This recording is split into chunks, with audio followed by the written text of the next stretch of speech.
ہم پیرزادہ ندیم اختر صاحب کے ساتھ گفتگو کر رہے ہیں اور اس میں ایک پورا علمی بیک گراؤنڈ آپ کے سامنے آ چکا. ایک اور پہلو جو بڑا زبردست ہے وہ ہے یہ کہ میں جب دربار سائن جہاں پر صاحبزادہ ساجد لطیف چشتی صاحب کا ہوتا ہے، میری پہلی ملاقات اس وہاں پر نعتیہ مشاعرے میں اصل میں پیرزادہ صاحب سے ہوئی، اور بڑی خوشگوار، بڑے یہ زندہ دل انسان اور بہت اعلیٰ کہہ لیں ذوق رکھنے والے. تو نعت کے حوالے سے ہم آج اب ان سے گفتگو کرتے ہیں.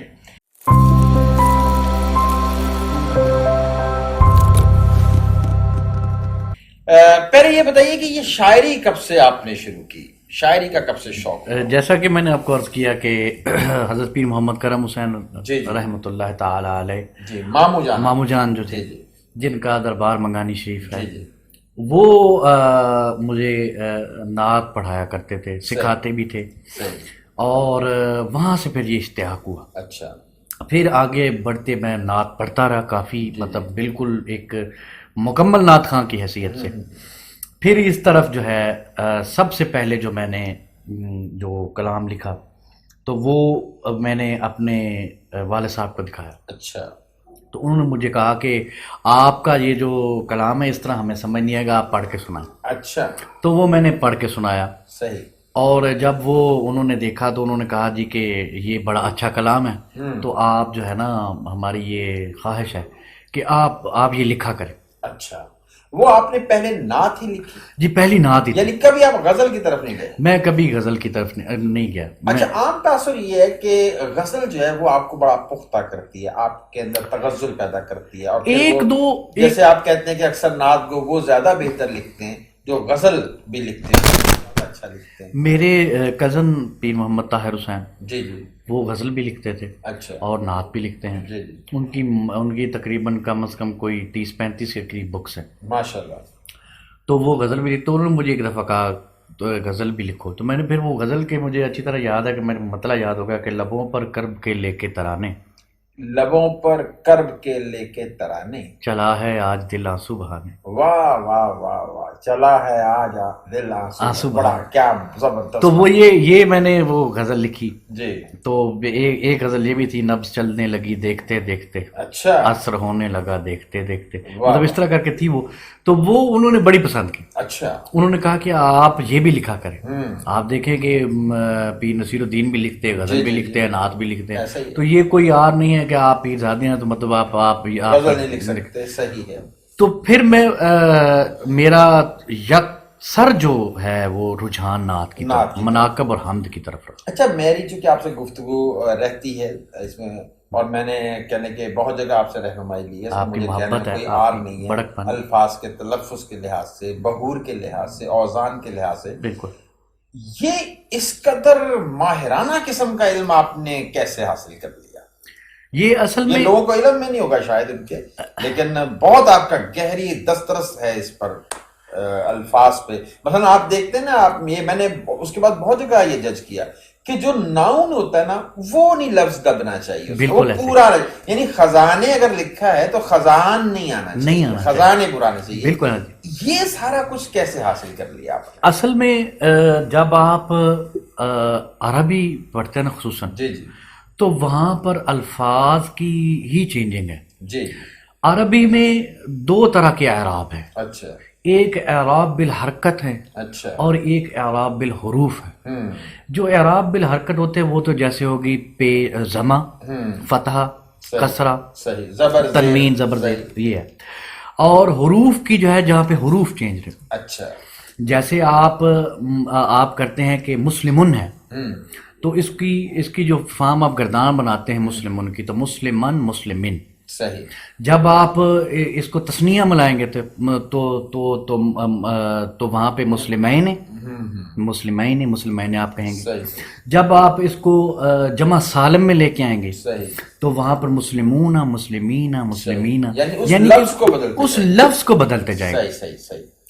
تو وہاں پر عربی میں جو بندہ جس کا شغف ہو جاتا ہے، اور مجھے یہ تقریباً گزشتہ 10 سال سے جی یہ عربی کی گرامر پہ میں وقت صرف کرتا رہا، اور وہاں پر میں اپنی ریسرچ کرتا رہا، دیکھتا رہا، تو وہاں سے جو الفاظ کی ادائیگی ہے اور ان کی جو حیت ہے وہ مجھے اچھی طرح ہے۔ پھر چونکہ میرے خاندان چونکہ مذہبی خاندان ہے تو یہاں پہ فارسی تو بہت زیادہ ہے، بہت زیادہ ہے، فارسی کے اشعار بہت زیادہ پڑھے جاتے ہیں، تو فارسی کے حضرت حافظ شیخ شادی شرازی کو پڑھا جاتا ہے، مولانا روم کو پڑھا جاتا ہے، جامی صاحب کو پڑھا جاتا ہے، اچھا ہمارا یہ معمول ہے، معمول ہے، تو اس سے جو ہے وہ فارسی کا بھی مجھے ماشاءاللہ، وہ یعنی ازبر، انگلش، اردو، فارسی، عربی، بالکل یہ آپ، اور بلکہ پنجابی، بالکل، وہ ایک تو وہ پنجابی جو ہم بولتے ہیں، لیکن جو میں نے گوڑی قسم کی پنجابی ہے وہ بھی آپ سے سن وہ رکھی بھی ہے، الحمدللہ تعالی، ماشاءاللہ، اس پہ آپ کی بڑی دسترس ہے۔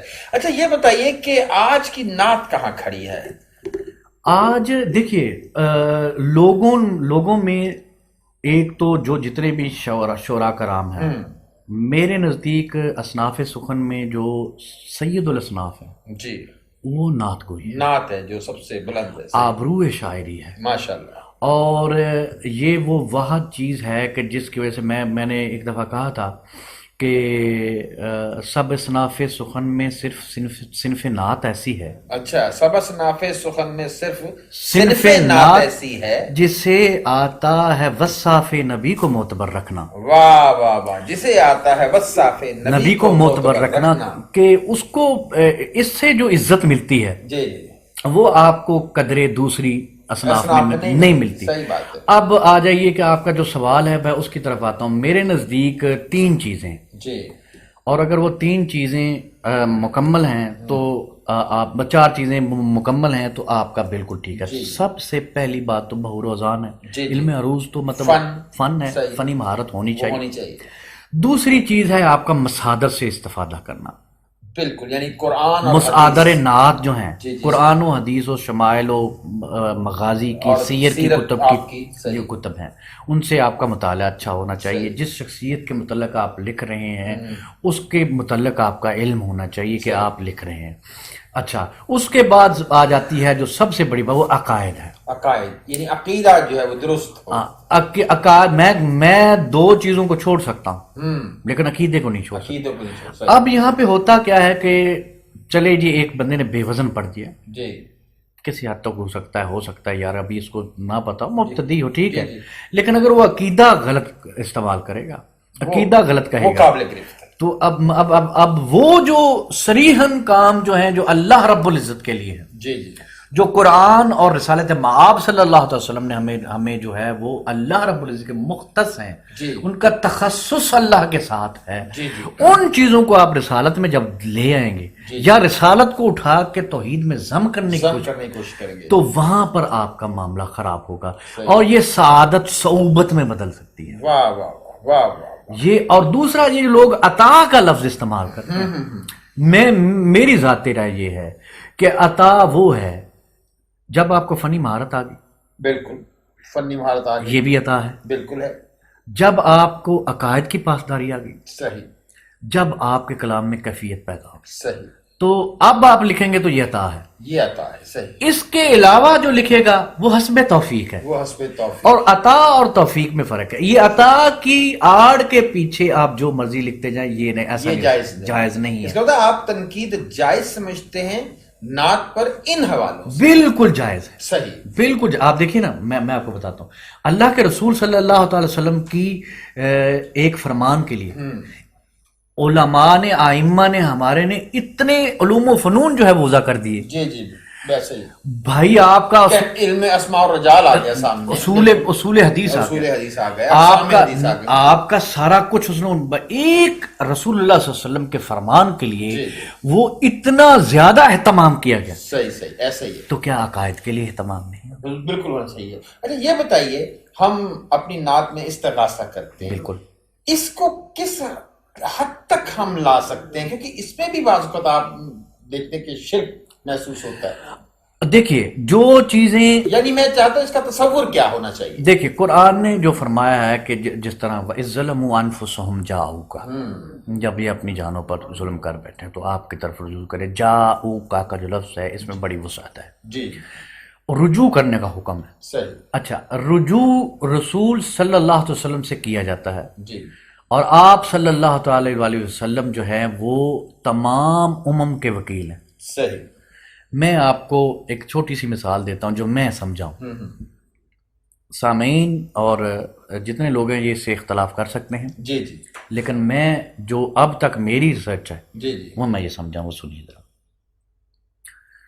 کہ جیسے آپ جاتے ہیں کچہریوں میں جی تو وہاں پر ایک عرضی نویس بیٹھا ہوتا ہے، ہوں آپ اس سے اپنی درخواست لکھواتے ہیں، صحیح. وہ آپ ایک وکیل کو دیتے ہیں، جی وہ وکیل جج کے پاس لے کے جاتا ہے. ایسے ہی.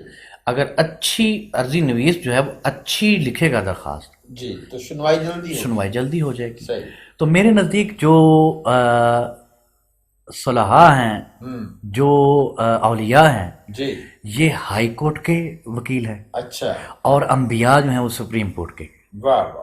لیکن جاتے جج اللہ کے پاس، جج اس کی ذات ہے، وہ جج اللہ کی ذات ہے. صحیح وہ قادر مطلق ہے. صحیح. اس ذات اقدس کے سامنے سارے جو ہیں وہ اپنی التجا کرتے ہیں، سبحان اور اس ذات اقدس نے ہی ڈیسیژن دینا ہے، فائنل ڈیسیژن. فائنل ڈیسیژن وہیں پر ہوگا. اور سپریم پاور وہی ذات ہے، سپریم ڈیسیژن جو ہے وہ اللہ سبحانہ و تعالیٰ ہی ڈیلیور کرے گا. واہ. ہاں یہ ضرور ہے کہ جس نے اس ذات کو منایا ہے، یہ ذہن میں ضرور رکھا جائے کہ جس نے اس ذات کو منایا ہے جی جی اس کی بات وہ ضرور مانے گا، ضرور مانے گا. صحیح صحیح. جس نے اس ذات کو منایا ہے. صحیح اس میں قید نہیں ہے کہ صرف نبی ہو. صحیح.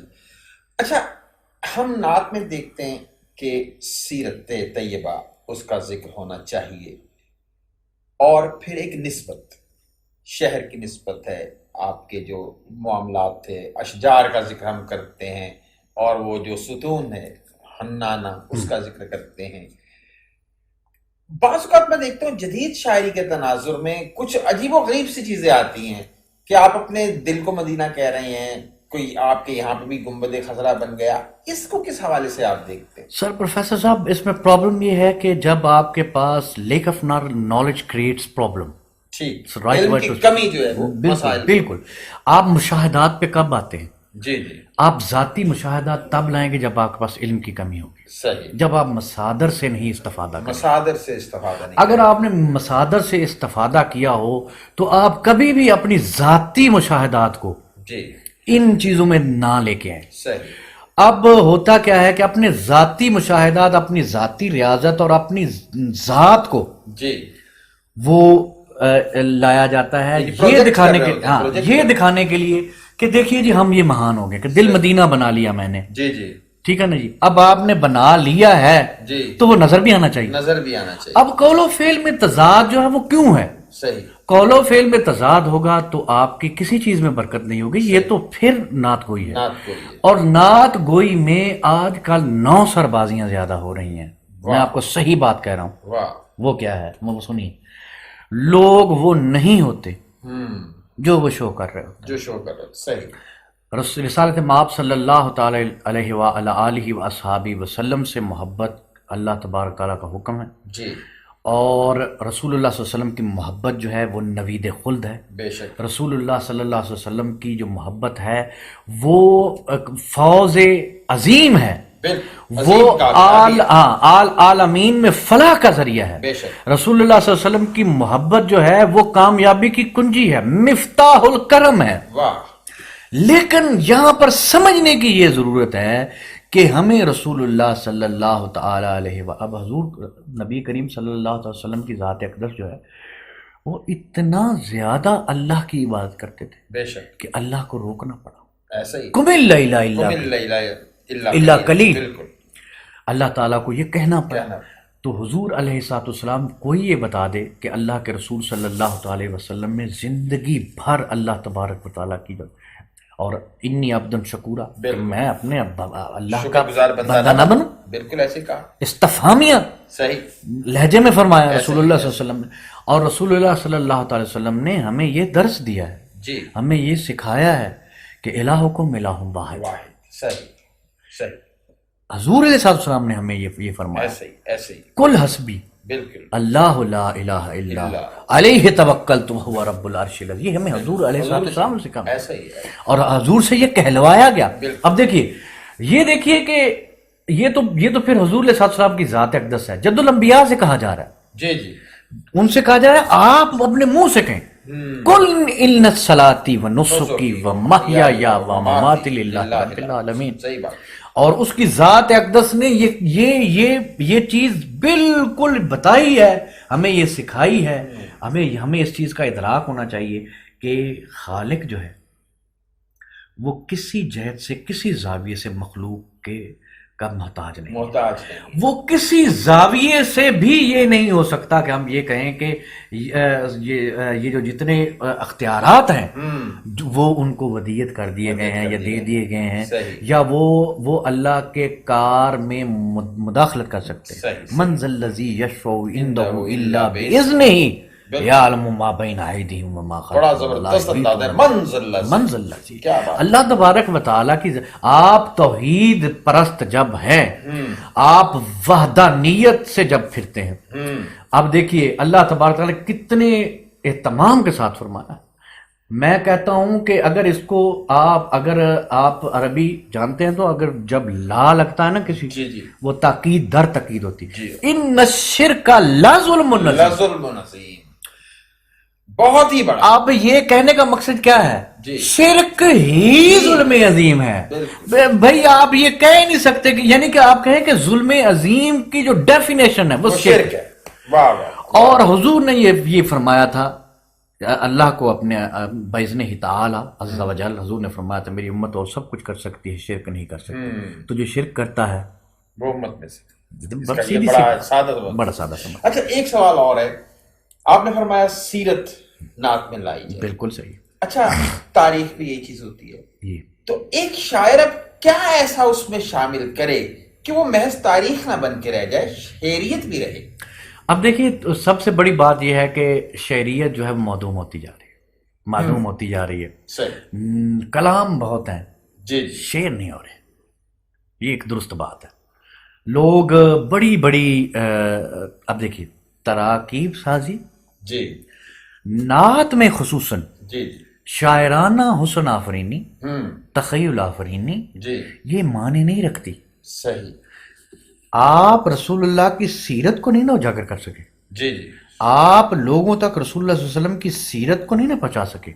تو میرے نزدیک آپ کی نعت اس لیول کی نہیں ہوگی, نہیں جب تک کہ وہ سیرت کے پہلو نہ, جو سیرت کے پہلو نہ کریں. اب دیکھیے نا رسول اللہ صلی اللہ علیہ وسلم کی سیرت کو ہم نے اجاگر کرنا ہے, حضور کی مکی زندگی کو اجاگر کرنا ہے, حضور کی مدنی زندگی کو اجاگر کرنا ہے. حضور نے جو صبر کیا ہے ظلم پر, حضور علیہ السلام نے جو بردباری کا مظاہرہ کیا ہے, جو حلم دکھایا ہے, حضور علیہ السلام نے جو ہمیں درس دیا ہے کہ کس طرح کہ کفر سماج میں رہتے ہوئے اللہ کی بات کرنی ہے اور اللہ کو راضی کرنا ہے. آج تو ہم آزاد ایک اسلام فضا میں ہیں اور اللہ اور اس کے رسول کا کرم ہے ہم پر. لیکن آپ دیکھیں کہ جب آپ کو مارنے والے ہوں, جب آپ کی جان کے دشمن و حریف ہوں, آپ کی طرح طرح کے آپ کو اذیت دینے والے ہوں, اور وہاں پر وحدانیت کے کلمے بلند کرنے, اور وہاں پر کہ یہ صحابہ کرام کا بہت بڑا جہاد ہے. اور میں کہتا ہوں کہ لوگ اکثر یہ کہتے ہیں کہ جی دیکھیں جی جہاد تو جا کے مدینے میں شروع, اور نہیں اللہ کے بندے, جہاد تو وہیں سے شروع ہے, وہ صبر کا اصل جہاد تو صبر ہے. صحیح بات, جو صبر کیا گیا جو. اچھا آپ کا تصنیفی کام کہاں تک ہے نعت میں اور نثر کے حوالے سے بھی اگر میں کہوں تو؟ نثر میں پروفیسر صاحب میں نے جو سب سے پہلی کتاب جو لکھی ہے وہ ہے لطمۃ الثقیل علی افوات و اباطیل. اچھا. یہ لطمہ عربی میں غیبی تھپڑ کو کہتے ہیں, تھپڑ کو کہتے ہیں, اور ثقیل بھاری کو کہتے ہیں, اور علی افوات یہ افواہ کی جمع ہے, اباطیل باطل کی جمع ہے. یعنی کہ یہ جو چیز ہے یہ سقیفہ بنی سعادہ سے میں نے لیا ہے اور واقعہ کربلا تک. یہ جتنی بھی غلط العام اور ایسی روایات جو ہیں جو کہ مکذوبہ ہیں اور جو مجہول الحال کتب سے اٹھائی گئی, جن کا کوئی عطا پتہ ہی نہیں, وہاں سے جو عبارات لی گئی ہیں اور وہ امت میں پھیلا دی گئی ہیں، اس پر آپ کا میں نے اس پر یہ کتاب، یہ آپ کی نثری کتاب یہ نثری کتاب کتنی ہے تعداد میں؟ یہ تقریباً کوئی 300 صفحہ کی بن جائے گی۔ اچھا، اور تو نعت کی بھی تیار ہیں آپ کی؟ جی بالکل، میری ایک کتاب 2010 میں چھپی تھی، اچھا، صوت حسان، ماشاءاللہ اور اب ممدوح قرآن ہے، ماشاءاللہ، وہ بالکل وہ بھی طباعت کے لیے وہ بھی ہے، اور ایک مناقب کی ہے، صحیح، دیوانے مناقب، صحیح، تو وہ بھی، یا میں سوچ رہا ہوں کہ وہ میرے والد صاحب تو کہتے ہیں کہ مناقب ندیم رکھ دو، صحیح صحیح، تو میں والد صاحب کی بھی دیکھ رہا ہوں، اللہ تعالیٰ تو انشاءاللہ العزیز۔ اور اس کے علاوہ میری ایک جو ہے وہ مستشرقین جو اورینٹلسٹ ہیں، ان کے جو اسلام پر جو اعتراضات ہیں، اس پر اتہامات ہیں، صحیح، ان کے جوابات ہیں، صحیح، وہ بھی کتاب آ رہی ہے، اور یہ عربی گرامر کی بھی۔ ندیم صاحب، آپ جان سے پہلے کوئی ہماری نسل کو پیغام دینا چاہیں، نوجوان نسل کو، تو کیونکہ آپ ایک نمائندہ بھی ہیں نوجوان نسل کے ماشاءاللہ۔ جی، یہ اس طرح ہے کہ آپ میرا تمام جتنے بھی نوجوانان امت ہیں، جی، ان کے لیے ان کی میں یہی عرض کروں گا کہ آپ قرآن کو پڑھیں ماشاءاللہ اور خود سمجھ کے پڑھیں، ماشاءاللہ، قرآن کا فہم خود تلاش کریں۔ واہ، اور آج آپ انٹرنیٹ پہ بیٹھتے ہیں، آپ 20 گھنٹے آپ انٹرنیٹ پہ صرف کرتے ہیں، تو اسی انٹرنیٹ پہ میں آپ کو سیدھی بات بتا رہا ہوں، یہ میرا پیغام سن لیں کہ میں نے اس انٹرنیٹ سے بہت زیادہ علمیت سیکھی، اور میں نے یہاں پر یہ دیکھا ہے کہ یہاں پر آپ کو ہر قسم کی معاون، آپ کے تراجم کے لیے، آپ کو سمجھنے کے لیے قرآن کو، وہ ہر طرح کا مواد ہے۔ ماشاءاللہ، تو آپ چاہ جائے کہ آپ منفی سرگرمیوں پر آپ اپنا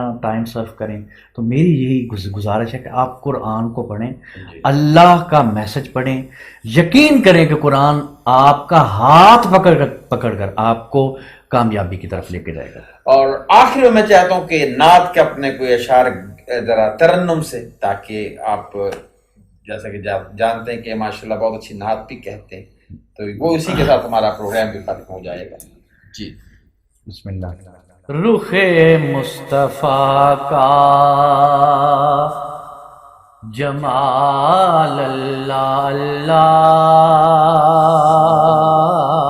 رخ مصطفیٰ کا جمال اللہ، جمال اللہ اللہ، رخ مصطفیٰ کا جمال اللہ اللہ،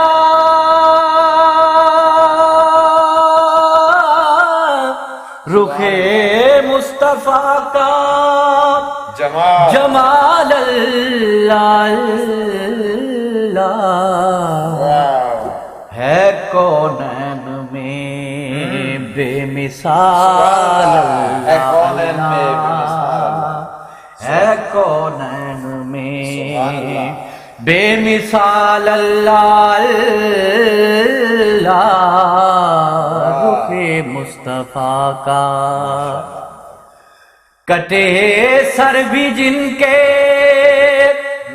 سنائے تلاوت، کٹے سر بھی جن کے سنائے تلاوت، ایسی محمد کی اللہ،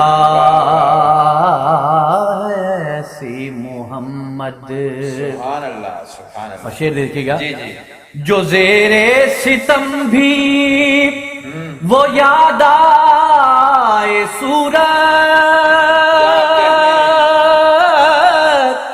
جو زیر ستم بھی وہ یاد آئے صورت،